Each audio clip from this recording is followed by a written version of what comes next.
За энэ Норог цэгийн сайтын залуусын тухайд өнөөдөр бид нэр тэр хүмүүсийн зориг зүрхийг цохож тэмдэглэх зайлшгүй шаардлагатай байна. Тэр сонгуулийн сурчлагын үеийн 18 хоногийг баримтжуулаад бүрэн хэмжээний баримтат кино хийх хэмжээний материалын хүмүүс цуглуулсан. Эннийхэн хажуугаар засгийн газрын үйл ажиллагааг факттайгаар, баримттайгаар хин нэгний нэрийг шүүмжилж гутаахгүйгээр энэ хүмүүс дөрөв дэх засаглалын үйл ажиллагааг маш амжилттай хийгээд явж исэн юм аа. Тийм учраас өнөөдөр хүмүүс энэ залуучуудыг Норог цэгийн мэнийхнийг органикаараа дэмжиж байгаа, бас хамгаалж байгаа. Энэ Норог цэгийн мэн сайтын залуучууд бол ямар ч талцал хуваагдал хүсээгүй. Энэ залуучууд бол эрүүл саруул эрх чөлөөтэй улсад амьдрахыг хүсэж байгаа.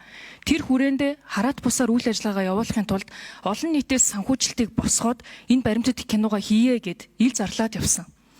Энэ баримтат киногоо удахгүй нийтэд зарлах гэж байна гэд хэлэхэд хэдхэн хоногийн дараагаар хойшлуушгүй ажиллагаа гэдгээр баримтчилгаа болсон.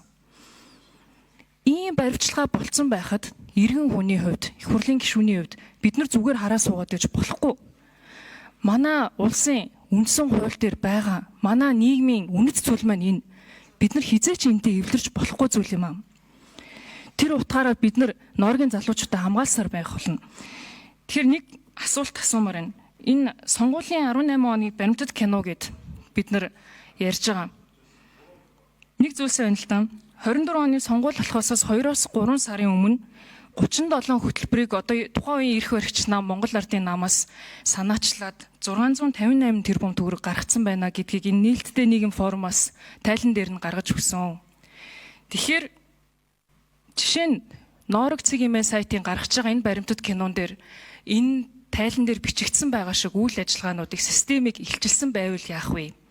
Бид нар энэ киног үзэх боломж нь байгаа юу? Ер нь энэ үзэгчид Монголын ард түмэн энэ кинон дээр юу гарч байгаа талаар харах уу? Харахтаа энэ тайлан дээр бичигдсэн байгаа тоо төсөв баримтуудыг за тэгээд хэрхэн энэ сонгуультай холбоотой үйл ажиллагаа явагдсан системийг илчилсэн байх юм бол бид нар энд улс төрийн хариуцлага нэхэж чадах уу гэдгийг улсын хурлын гишүүдээс бас асуумаар байна. Энэ асуудал чинь өөрөө хаашаа хөтлж явах вэ гэвэл дараагийн байдлаар бид нар сонгуулийн тухай хуультай ахиж ярих шаардлагатай. Норгийн залуучуудын зоригтойгоор хөндөж чадсан хэний ч хөндөж чадаагүй зүйлүүд энэ баримтат киногоор илчлэхийг тэд зорж байгаа. Тэгэхээр тэрийг ч гэсэн бид нар хамгаалах ёстой. Энэ киног зайлшгүй олон нийт үзэх ёстой. Харин миний айц төрж байгаа зүйл бол энэ маань бүрэн ихээр материалууд нь одоо гарч ирч чадах болов. Тэр зүйлсүүдийг гаргаж тавих зориг зүрхийг нь мохоочоогүй байгаа даа гэдгээс бол айж байна. Энийг бас асуумаар байна. За нэг зүйлийг бас цохон тэмдэглэж хэлье. Улсын хурлын гишүүдийнхээ асууж байгаа асуулт, санаа зовнил, анхаарал хандуулж байгаа байдлыг бол ойлгож байна, хүндэтгэж байна. Бид анхаарал хандуулах ёстой. Үнэхээр ийм зүйл болж байхад бид нар хүний эрх хэрэгчлөө зөрчигдөхгүй байхыг, хэвлэлийн эрх хэрэгчлөө зөрчигдөхгүй байхыг хянах ёстой. Энэ байр суурийг бол хүндэтгэж байгаа шүү. Гагцгүй нэг талд эрүүг эерэг хян шийдвэрлэх ажиллагаа явагдаж байгаа. Учираас ингээд ийм тодорхой төрлийн асуудлууд дээр зарим зүйл нь тодорхойгүй, зарим зүйлийг хэлэх боломжгүй. За ийм асуудал байгаад байгаа шүү гэдгийг юуны төрөнд онцолж хэлье. За тэр кино гэсэн асуудал яриад байгаа. Яг үнэндээ тэр кино ямар агуулгатай, ямар явааг мэдэхгүй байна. Гэхдээ үзлэг хийгээд хурааж авсан эд зүйл тоо ёсороо байх ёстой. Энэ ерөөсөө эрүүгийн хэрэг хян шийдвэрлэх ажиллагаанд тавигддаг наазахын стандартуудын нэг. Эндээ суустах, алга болох, үрэгдэх ийм байдал ерөөсөө гарч болдоггүй. Хуулиараа энэ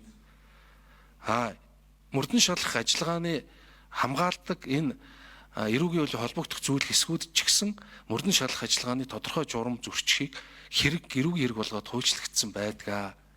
Ер нь энэ эрүүгийн хэрэг хян шийдвэрлэх ажиллагаа явуулж байгаа хүмүүс бол нэг талдаа хууль сахиулаад дээр нутаг нэрэн дээр явдаг хүмүүс.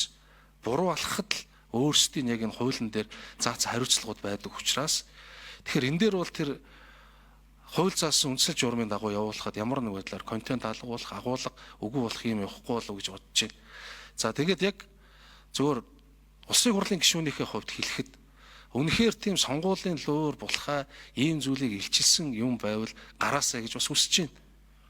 амаргүй сонгуул даван туулсны хувьд, олон удаагийн амаргүй сонгуул харсны хувьд үнэхээр манай тогтолцооны талаар болохгүй бүтэхгүй зүйл байгаа бол тэр илчлэгдээсэ гэж яг хувь хүний хувьд байр суурийн хувьд хүсэж байгаа.